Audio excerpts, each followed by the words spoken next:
The grand chamber of the Galactic Council stretched nearly a mile across, its crystalline dome showing the stars beyond. Ambassador Lisa Grant stood at the human delegation's platform, her hands gripped tight on the metal railing. She had been standing there for 3 hours now, waiting for her turn to speak. Around her, representatives from 46 other species debated the future of the Outer Reach territories. Lisa watched as the Vraxian counselor, a tall being with purple skin and 4 arms, gestured dramatically. His name was Zalfex, and he had led the council for 200 years. He was speaking about the new restrictions on expansion, and his voice echoed through the chamber with absolute confidence.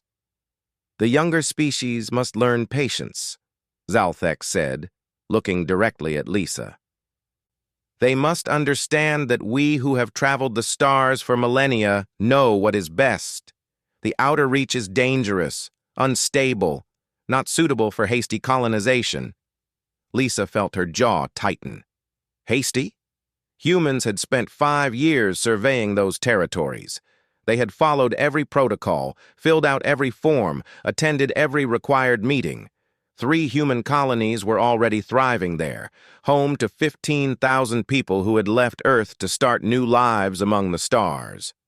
The vote came quickly, 46 in favor, 1 against. The measure passed without even a full debate. Lisa had been given 30 seconds to state humanity's position, 30 seconds after 3 hours of waiting. She sat down heavily in her chair. Beside her, Matt Sullivan, the human trade negotiator, shook his head slowly. His face was red with frustration. "They didn't even listen," he whispered. "They never do," Lisa replied quietly. But the day was not over. An hour later, the council moved to the next item on the agenda. The Calarian Consortium, a powerful group that controlled trade routes across 12 systems, had filed a claim. They wanted mining rights to a world called New Haven, one of the human colonies in the Outer Reach. Karen Hughes, who handled colonial affairs for humanity, stood up quickly. "New Haven is registered. We have 3,000 people living there. They've been there for 2 years. The Calarian representative, a short being covered in silver scales, clicked his mandibles together in what might have been laughter. "The registration is incomplete, missing required seals from the Colonial Oversight Committee." "We submitted everything," Karen said, her voice rising. "We followed every rule." Zalfex raised one of his 4 hands for silence. "The consortium's claim has been reviewed. The registration is indeed incomplete. The humans have 30 days to evacuate New Haven and 2 other colonies. The mining rights are awarded to the Calarian Consortium." The chamber erupted in approving sounds from most of the species present. Lisa felt something cold settle in her chest. She looked at Karen, whose face had gone pale. Those 3 colonies represented years of work, billions of credits invested, and the dreams of thousands of families. "Request to speak," Lisa said, her voice cutting through the noise. "The matter is decided, Ambassador Grant," Zalfex replied without looking at her. "Request to speak," Lisa repeated, louder this time. Zalfex finally turned his 3 eyes toward her. "Very well. 1 minute." Lisa stood and took a slow breath. She had been Earth's ambassador to the Galactic Council for 7 years. 7 years of this. 7 years of being talked over, ignored, dismissed. 7 years of watching humans be treated like children who didn't understand how the galaxy worked. She thought about all those meetings where human scientific discoveries were presented, only to have other species claim credit. She thought about the trade agreements where Earth always seemed to get the worst terms. She thought about the way the other ambassadors spoke to her, their voices always dripping with condescension. But most of all, she thought about the message she had received that morning from President Karen Mitchell. The message that had 3 words: "Enough is enough." "Director Zalfex," Lisa said, her voice steady and calm. "Members of the Galactic Council, I have a brief statement from Earth." She pulled out a small data pad and began to read. though she had memorized the words hours ago. Earth hereby formally withdraws from all Galactic Council proceedings, effective immediately. All human diplomatic missions across Council space are recalled. All trade agreements between Earth and Council species are suspended. All scientific exchanges and cultural programs are terminated. All human vessels will depart Council territory within 72 hours. The chamber went silent. Lisa looked up from her datapad and met Zalfex's shocked gaze. Furthermore, she continued, the Galactic Council will receive no further communications from humanity until such time as Earth decides otherwise. We came to the stars seeking partnership among equals. We were met with condescension and exploitation. We will not participate in a system that treats us as perpetual children. She closed the datapad and placed it carefully on the platform. This session is adjourned, Lisa said. For humanity, at least. She turned and walked toward the exit. Matt and Karen followed immediately, along with the 8 other humans who made up Earth's delegation team. Behind them, the chamber exploded into confused shouting. Voices demanded they return, that they couldn't just leave, that there were procedures. Lisa didn't look back. She kept walking, her head high, until the grand chamber doors closed behind them. In the corridor, Karen grabbed her arm. Are you sure about this? I'm sure, Lisa replied. We gave them 15 years. We tried their way. Now we do things our way. Matt was already on his communicator, sending coded messages to every human diplomatic post in Council space. Within minutes, the recall order would reach them all. Within hours, humans would begin vanishing from dozens of worlds.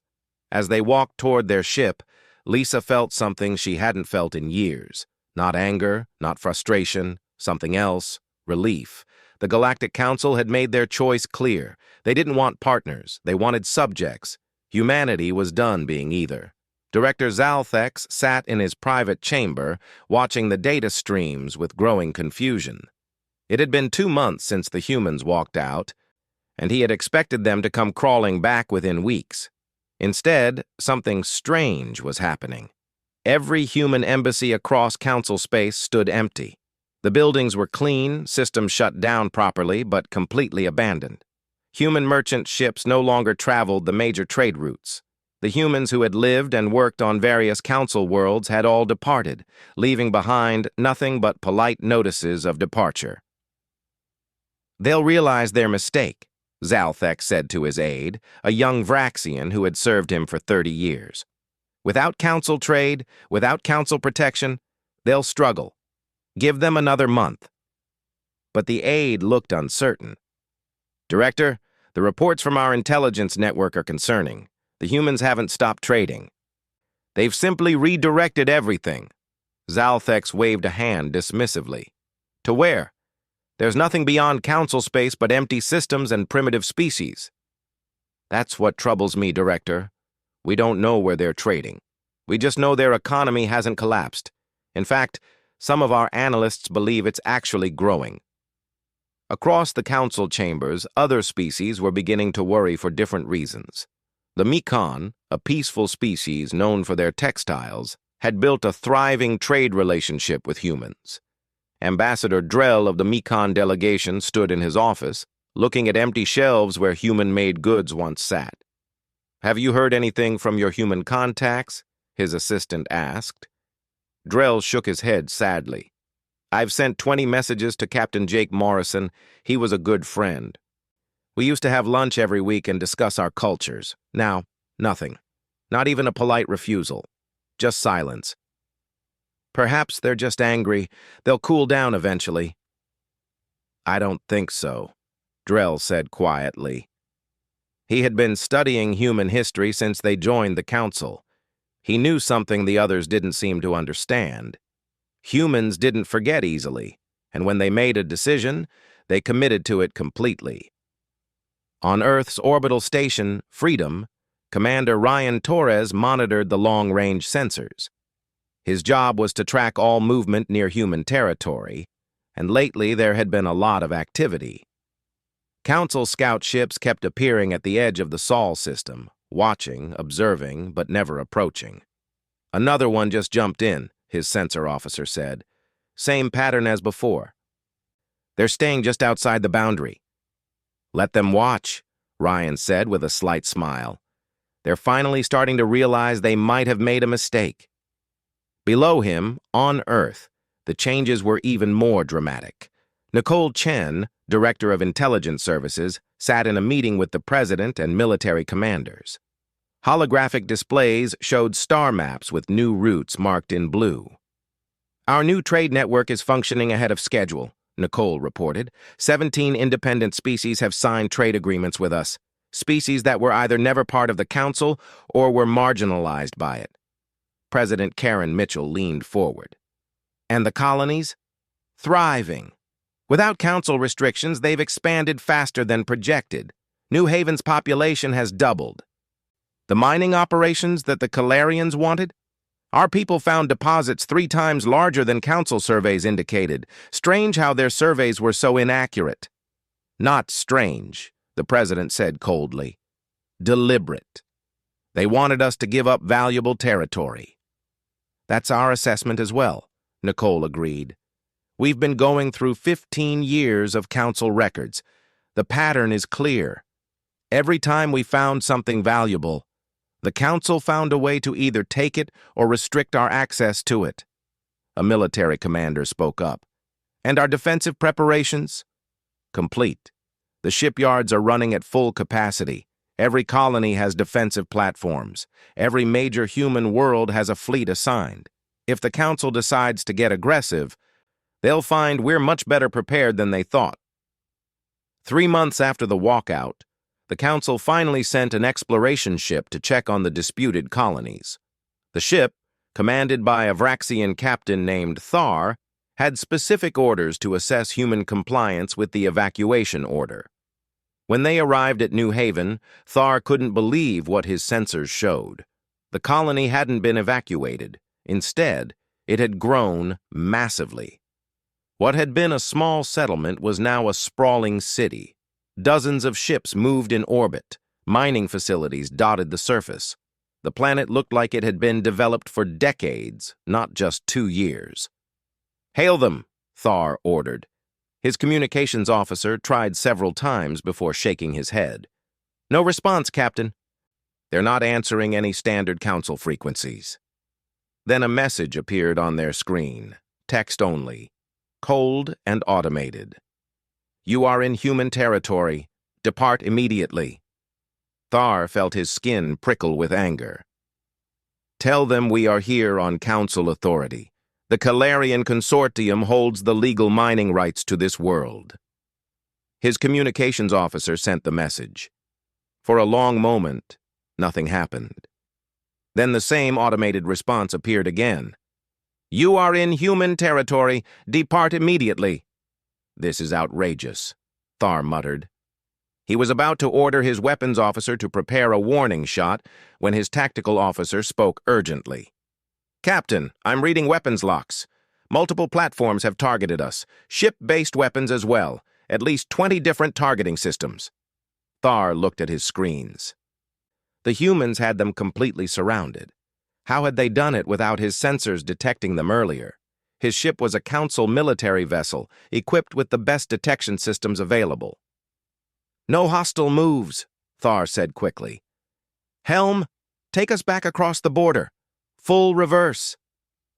As they retreated, Thar watched the human vessels go about their business as if his ship didn't even exist. Workers loaded cargo. Shuttles moved between the planet and orbit. Everything continued normally.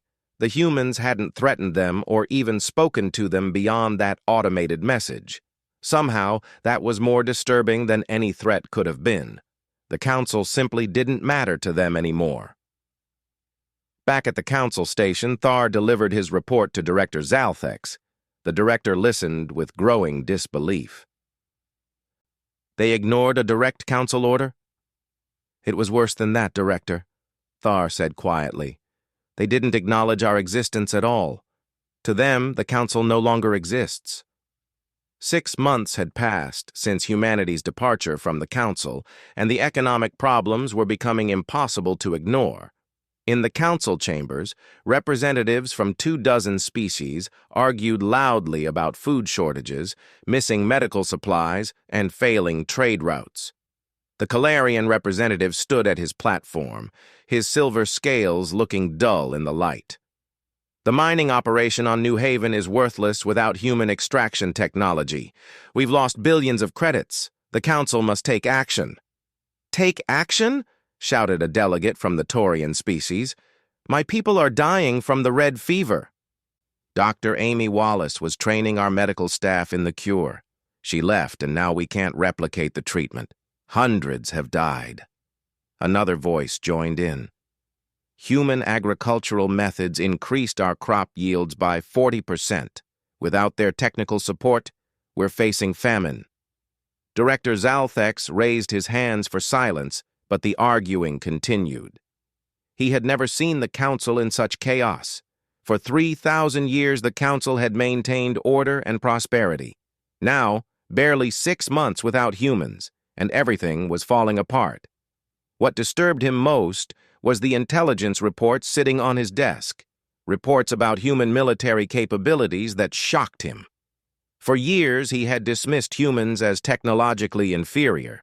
Their ships were smaller, their weapons less flashy, their military presentations unremarkable.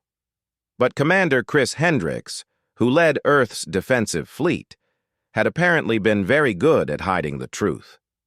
The moon of Earth now housed shipyards that could produce warships at an alarming rate. Human defensive installations dotted every colony world, and they had been there for years without the Council knowing. Worst of all, human ships that had seemed outdated were actually equipped with technology the Council couldn't identify. "How did we miss this?" Zalfex asked his intelligence chief. "They showed us what we expected to see, Director. We thought they were primitive, so we didn't look closely. They encouraged that view while building their real capabilities in secret. Recommendation? Extreme caution, Director. If we provoke a military confrontation, the outcome is uncertain. They've also formed defensive pacts with 7 independent species. Species we considered irrelevant." Zalfex didn't like uncertainty. He had ruled the Council with absolute confidence for 2 centuries. Now these upstart humans were making him doubt everything. Linda Barnes, Earth's defense minister, sat in a meeting reviewing the latest intelligence from Council space. The holographic displays showed economic chaos, political arguments, and growing unrest among Council species. "They're fracturing," she told President Mitchell. 3 minor species have already filed to withdraw from the Council. They saw what we did and got inspired. "Are we ready if they try something military?" the President asked. "More than ready. Our defensive fleet has grown to 200 warships. Every colony has shields and weapons platforms. We've run simulations against every possible Council attack strategy. We win 97% of the scenarios." "And the other 3%? Scenarios where they use forbidden weapons or commit genocide. Things we don't believe they'd actually do. The Council talks about honor and civilization. Using planet killers would destroy their credibility forever." The President nodded slowly. "What about diplomacy? Have they tried to reach out?" Director Zalfex sent a formal request 2 weeks ago. He wants to meet and discuss Earth's return to the Council. He even used the phrase, "accept your apology." "Our apology?" The President laughed bitterly. "What did you tell him?" "Nothing. He gets the same treatment everyone gets now." Silence. Director Zalfex finally decided that personal intervention was necessary. If the humans wouldn't respond to messages, he would go to Earth himself. Surely, when faced with the director of the Galactic Council, they would show proper respect. He assembled a diplomatic fleet of 12 ships, not warships but impressive vessels designed to showcase Council power and prestige. He brought ambassadors from the 5 founding species of the Council. This was a show of unity, of importance. The fleet jumped into the Sol system with all ceremonial colors displayed.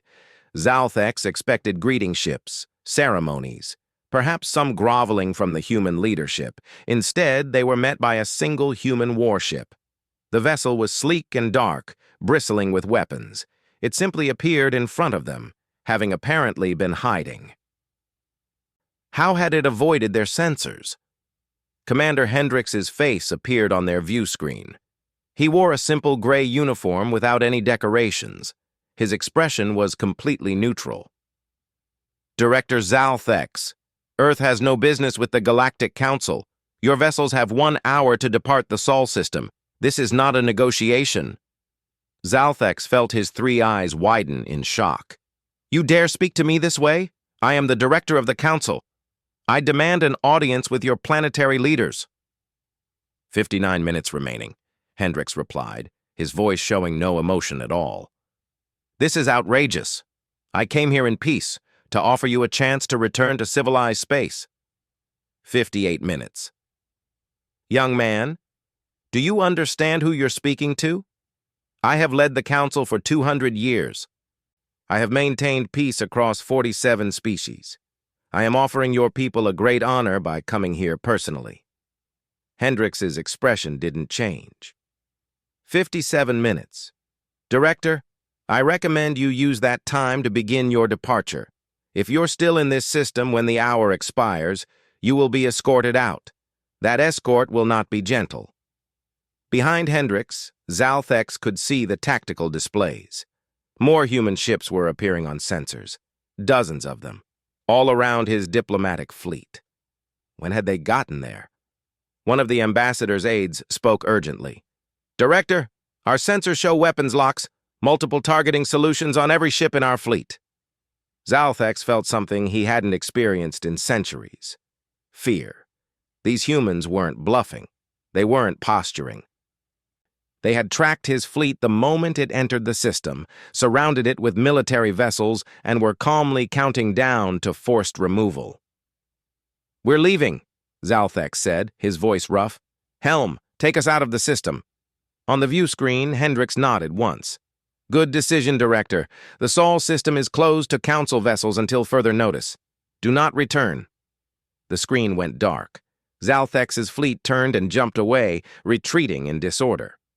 It was the first time in 3,000 years that a Council director had been refused an audience. The first time Council ships had been threatened in neutral space. As they jumped to safety, Zalfex sat in his command chair, his 4 hands trembling slightly. Get me Ambassador Drell, he ordered. I need someone who actually understands these humans. Ambassador Drell sat in his quarters, surrounded by human books, music recordings, and art pieces he had collected over the years. He had spent the past week reading everything he could find about Earth's history. What he discovered disturbed him deeply. Every slight, every dismissal, every broken promise. Drell had compiled a list that went back 15 years, to the very day humans joined the Council. The pattern was clear and damning. The Council had never truly accepted humanity as equals. They had been tolerated as useful primitives, nothing more. Drell thought about his friend Jake Morrison, the human captain he used to meet for lunch. Jake had never complained, never showed anger. He had always been patient, always polite. Drell had thought that meant humans accepted their place. Now he understood.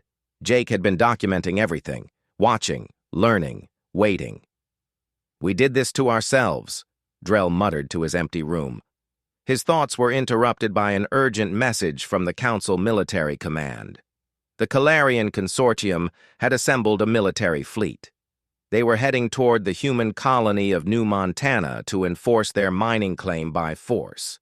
The Council had not authorized this action, but the Calarians had decided to act independently. Drell immediately tried to contact anyone in human space. He sent emergency messages to every human frequency he knew. The responses were all the same automated reply. Earth has no diplomatic relations with the Galactic Council. They're going to slaughter those colonists, a junior Mekon diplomat said, entering Drell's office. I don't think so, Drell replied quietly. I think the Calarians are about to learn a hard lesson. The Calarian fleet numbered 35 vessels, including 3 heavy cruisers. They jumped into the new Montana system with weapons charged and shields at maximum. Their commander, a veteran named Krell, expected to overwhelm any human defenses quickly. Intelligence reports said the colony had perhaps 2 or 3 defense platforms. Nothing significant. All ships, combat formation. Prepare to broadcast surrender terms, Krell ordered. His tactical officer's voice cut in urgently. Commander, sensors are detecting multiple contacts. Defense platforms are appearing all around us. How many? Krell demanded. Counting now. 15, 20. Still counting, Commander. They were cloaked. We didn't see them until they powered up weapons. Krell felt ice in his veins. The humans had cloaking technology? The Council had been working on that for centuries without success. How had primitive humans developed it? All ships, evasive action. Prepare to return fire. Then the human fighters appeared. Dozens of them, swarming from hidden positions around the colony. They moved with incredible coordination, like a school of fish, each ship knowing exactly where the others would be. Krell had never seen such precision. Admiral Jake Collins commanded the human defense force from his flagship Defender. He watched the Calarian fleet with cold calculation. These were the same species that had tried to steal New Montana. The same species that had bribed council officials to get mining rights they hadn't earned. All fighters, execute pattern Delta. Defense platforms, target their weapons systems only. Disable, don't destroy. His tactical officer looked surprised. Sir, we have clear shots to take out their ships entirely. I know, Jake replied, but we're not murderers. We're going to send them home alive and humiliated. Much more effective than making them martyrs. The battle, if it could be called that, lasted 4 minutes.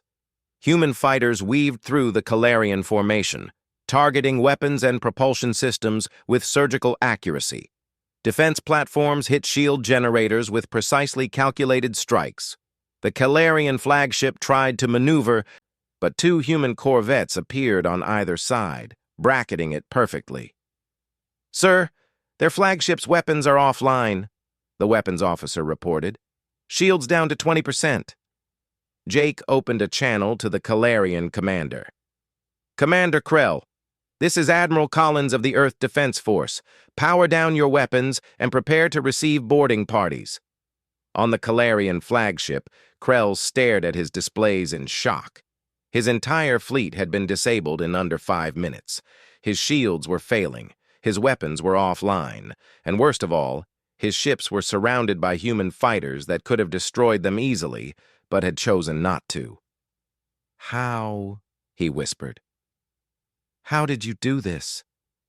Jake's face appeared on the view screen, his expression hard. You assumed we were weak because we didn't show off. You assumed we were primitive because we asked questions. You made the same mistake the entire council made. You looked at us and saw what you wanted to see. What happens now? Krell asked, dreading the answer. Now, we strip your weapon systems completely. We give your crews supplies and medical care for any wounded. Then we send you back to council space with a message. Any further attacks on human territory will not end with disabled ships. We've been patient. We've been restrained. But our patience has limits.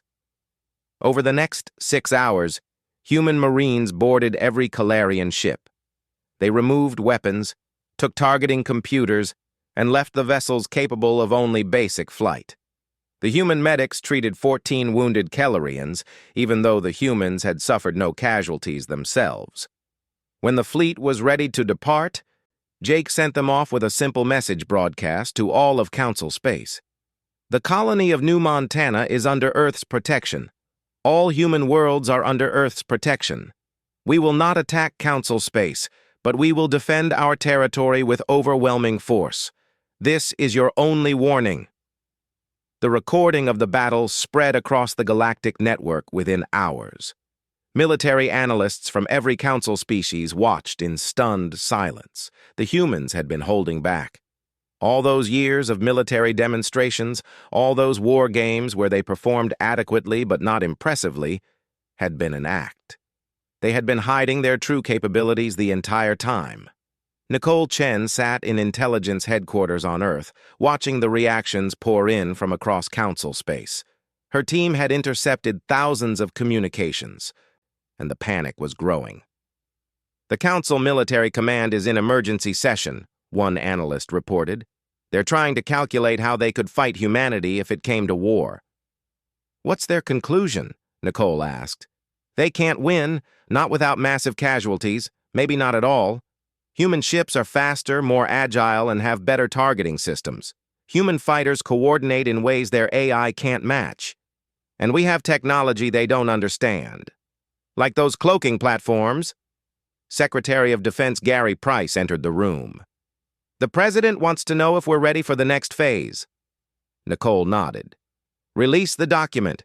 Let's show them exactly why we left." An hour later, a document appeared simultaneously on every public network in Council space. It was titled simply, "The Record." Inside were 15 years of documented treaty violations, broken agreements, stolen technology, and systematic discrimination. Every incident where humans were dismissed, ignored, or exploited was listed with dates, evidence, and witness accounts. The document ended with a statement from President Mitchell. "Humanity sought partnership among the stars. We offered our knowledge, our labor, and our friendship. In return, we received condescension and exploitation. We are not seeking revenge. We are not interested in destroying the Council. We simply refuse to participate in a system that treats us as perpetual children. We will build our own future alongside those who treat us as equals. The choice of what relationship the Council has with humanity is entirely in the Council's hands. Choose wisely." The Council chamber had never been so divided. Species that had worked together for centuries now shouted at each other across the vast hall. Director Zalfex tried to maintain order, but his authority was crumbling with each passing day. "The humans must be punished for their defiance," declared a Calarian representative, still bitter about the humiliation at New Montana. "We cannot allow this rebellion to stand." "Rebellion?" Ambassador Drell stood at his platform, his voice sharp with anger. "They followed our rules for 15 years. We broke those rules constantly. They documented everything. The evidence is overwhelming. We brought this upon ourselves." "They're primitives," Zalfex insisted. "They joined the Council only 15 years ago. They need guidance, structure, wisdom that only elder species can provide." "Elder species?" A delegate from the Taurian worlds stepped forward. "My people are dying because we lost access to human medical knowledge. Knowledge they freely shared until we drove them away with our arrogance. I call for a vote of no confidence in Director Zalfex." The chamber erupted in chaos. Such a vote hadn't been called in over 1,000 years. But the motion had support. Too much support. Species that had remained silent for decades were suddenly finding their voices. On Earth, President Karen Mitchell stood in the Situation Room with her cabinet. On the screens before them, reports showed the Council falling apart. But they also showed something else, something more interesting. 12 species have formally withdrawn from the Council, Nicole Chen reported. Another 8 are in the process of filing withdrawal papers. They want to join our new alliance. The Independent Systems Compact, Senator Ryan Lopez said, reviewing the charter they had written. Equal representation regardless of how long a species has been in space. Free trade based on mutual benefit, not exploitation. Shared defense without mandatory service. It's everything the Council should have been. President Mitchell looked at the list of species interested in joining. Some were small, some were large. Some were technologically advanced, others were still developing. But they all had one thing in common. They were tired of being treated as lesser. "How many Council species have reached out through back channels?" she asked. 16, Nicole answered. "They can't leave the Council officially yet, But they want trade agreements with us. They want access to our technology. They want to be part of something new. And the Council's response? Paralyzed. They can't agree on anything. Zalfex is trying to organize a military response, but most species refuse to support it. They've seen what happened to the Calarians. At that moment, Dr. Steve Marshall entered the room looking excited. Madam President, I have good news. The quantum communication network is complete. We can now communicate instantly with any ship in our compact, regardless of distance. The Council still uses traditional faster-than-light communications with hours of lag time. How long before we can start deploying this to our allies? The President asked. We can start immediately. This will give the compact a massive coordination advantage. Our ships, our colonies, our allies, all connected in real time. The President smiled slightly. The Council spent 3,000 years building their network. We built something better in 6 months. Admiral Collins was right. Necessity really is the mother of invention. 2 months later, the Council held an emergency vote. Director Zalfex had lost his position in a stunning reversal. The new Council leadership, headed by a coalition of reformist species, sent a formal request to Ambassador Drell. They wanted him to contact the humans, to attempt negotiation. Drell found himself standing at the edge of human space, alone in a small diplomatic vessel. He had sent a message hours ago, not knowing if it would even be read. Then a human ship appeared. It was Ambassador Lisa Grant's vessel, the same ship she had used during her years at the Council. Lisa's face appeared on his screen. She looked older, more tired, but there was a strength in her eyes that hadn't been there before. Ambassador Drell, she said quietly, I remember you. You were always kind to us. I should have done more, Drell replied. I should have spoken up. I'm sorry. Apologies are appreciated, but they're not enough. Why are you here? The Council has changed leadership. The reformists are in control now. They want to negotiate, to make amends. Amends? Lisa's expression hardened. For 15 years of systematic discrimination, for stealing our mining claims, for dismissing our achievements, what amends could possibly be adequate? I don't know, Drell said honestly, but I know the Council is dying. 6 more species withdrew yesterday. The trade networks are collapsing. Food shortages are widespread. Your independent systems compact is growing stronger every day. The balance of power has shifted.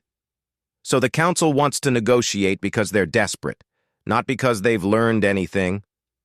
Some have learned. Many have learned. But you're right to be skeptical. What would it take for Earth to consider a new relationship? Lisa was quiet for a long moment. Equal status. Not as a junior member, not as a species that needs to prove itself. Complete equality in all decisions. That would require massive structural changes to the Council. Then the Council needs to decide if it wants to survive. We're doing fine without them, Ambassador. The question isn't whether we need the Council. The question is whether the Council can exist in a galaxy where we've shown there's a better way.